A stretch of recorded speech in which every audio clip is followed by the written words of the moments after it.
Hello, sweet, beautiful people. So for those who know me, you know that I get a lot of my health and wellness leads from spirit and from intuition. It comes to me through heavy meditation, and yesterday, combined with a whole lot of hours, days, years of research and obsession. But I'm bringing you this because I feel called to bring you this discussion, this roundtable discussion that's infinite and never-ending, really. So yesterday, Spirit was bringing into my mind the pepino melon. The pepino melon is something I was not even aware of. The guides were showing me pepino melon, and on the same day I had a friend, a Facebook friend, bring the idea up to me. Sorry about the background noise. I hope this is going to work out okay. I'm sitting on the balcony and I just felt called to make this video. So this Facebook friend, he pointed out nightshade foods to me when I had a picture of tomatoes on one of my photos, and he just let me know the tomato was a nightshade food. So I looked more into it, and of course the pepino melon, which I was getting pings on for whatever reason, is part of the nightshade foods list, and so this nightshade foods list includes, of course, this pepino melon, eggplant, tomatoes, white potato, bell peppers, various other peppers like hot peppers, paprika, sweet peppers, and I think I even might have seen like goji berries, gooseberries, okra, and cherries, though I'm not sure if it's referring to the cherry pits or the cherries, not 100%. The point is that this family of foods comes from a plant family that is a flowering plant. In this plant family, there are numerous extremely toxic plants. If you eat them, they're extremely toxic. Some of them are foods that we eat. Those ones are not extremely toxic, but they contain low levels of a certain toxin. What that also means is that they contain levels of, they are an alkaloid, they are a high alkaloid. So it's a double-edged sword. They have something that can be considered a toxin, but can also be considered highly medicinal. I also noticed a correlation between the nightshade foods and some of the foods that are said to slow the spread and the growth of cancer cells and even kill cancer cells in many studies done in rats. And a lot of holistic practitioners will tell you this, and so will a lot of ancient cultural lineages that use foods to treat disease and general unwellness. And so what I wanted to say was that what I found was that when you look at the more alkaline foods, and having an alkaline body versus an acidic body, this means that your insides are alkaline. So when you have an alkaline body, it's literally impossible for cancer to exist, scale. So your more acidic foods are gonna be more sugars, processed foods, meats, that kind of thing. And your more alkaline foods are generally going to be fruits, vegetables, nuts, grains. Though it's not exactly like that, you can Google these charts and you can look them up yourself. Even in the fruit and vegetable spectrum, there are more alkaline foods and more acidic fruits and vegetables. So some of the most alkaline vegetables you can eat are bell peppers, and those are also on the nightshade list. So other super alkaline foods are tomatoes, which are on the nightshade list. Raw tomatoes are very good at preventing cancer, and cooked tomatoes, because they produce lycopene when you cook them, are very good at preventing cancer, slowing the spread of cancer, and even in some cases, killing cancer cells.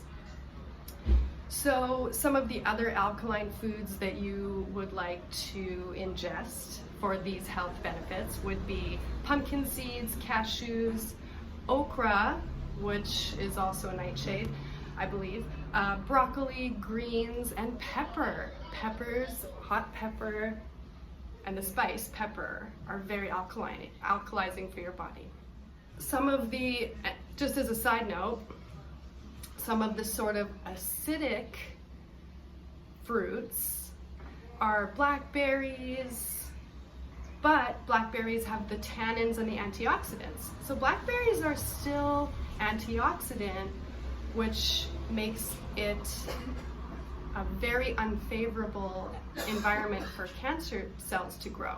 So even though they might slightly acidify your body, they're still on the side of alkalizing your body, though they're not the most alkalizing fruits.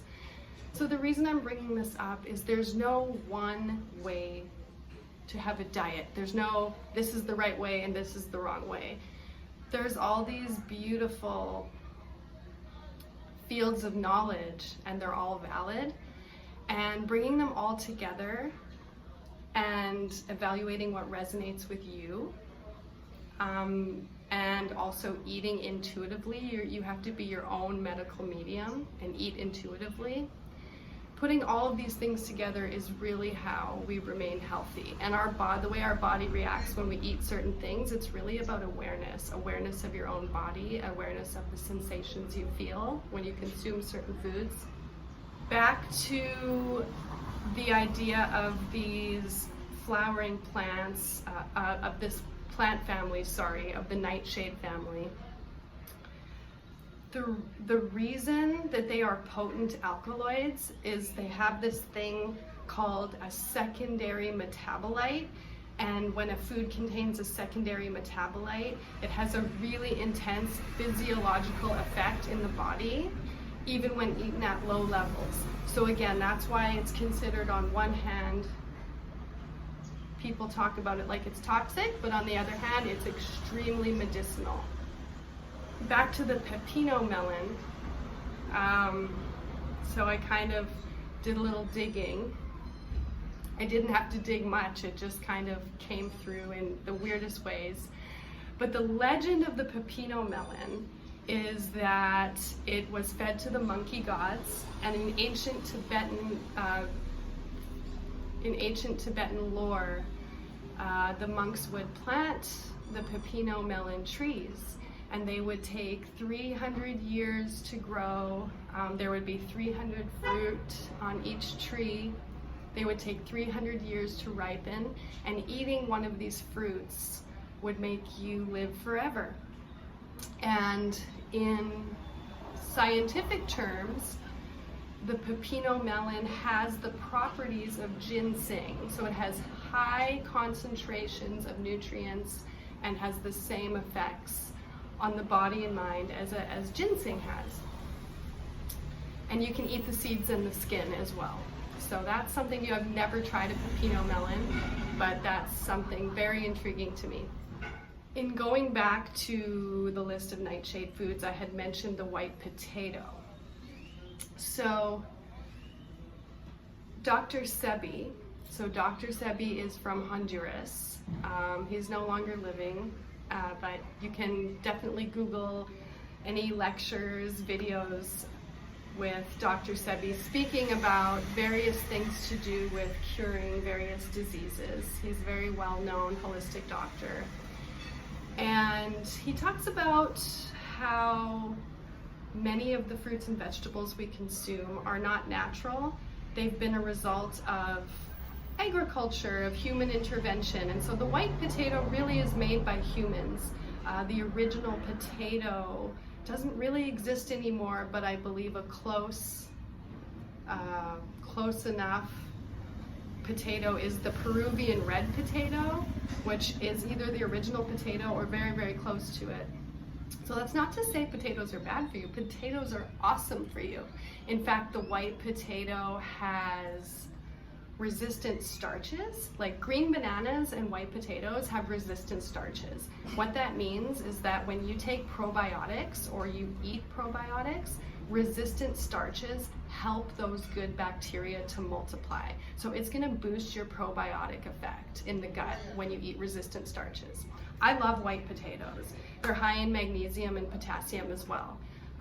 But if you were thinking more along the nightshade foods or the Dr. Sebi sort of approach, which is totally valid as well, sweet potatoes are higher in vitamin A, higher in vitamin C, and again, the Peruvian red potato, just on a cellular level, is recognized by the body on a deeper evolutionary level. It's not going like, oh, it's not taking extra energy to identify the food and go, what's that? What I mean by that is when you eat candy or you eat junk food or you eat something deep fried where we've really altered the molecules with those high temperatures, deep frying it, your body takes a second to go, what's this? I need to identify it. Is this a foreign invader? And your immune system kind of does a little bit of a freak out.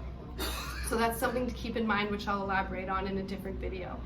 But the point is, all three types of potatoes are amazing, but I just wanted to bring the point home that Dr. Sebi says one thing, Nightshade list says one thing, and then just the facts are they have different levels of vitamins and nutrients, and they're all rad, and some have more resistant starches, some have more sugars. So like all of these schools of thought are valid and interesting and wonderful. And I think when it comes to the Dr. Sebi approach or the Nightshade approach, that's really, really important when you're trying to treat or cure an illness, whether it's an autoimmune disorder or like arthritis, or whether you are battling cancer.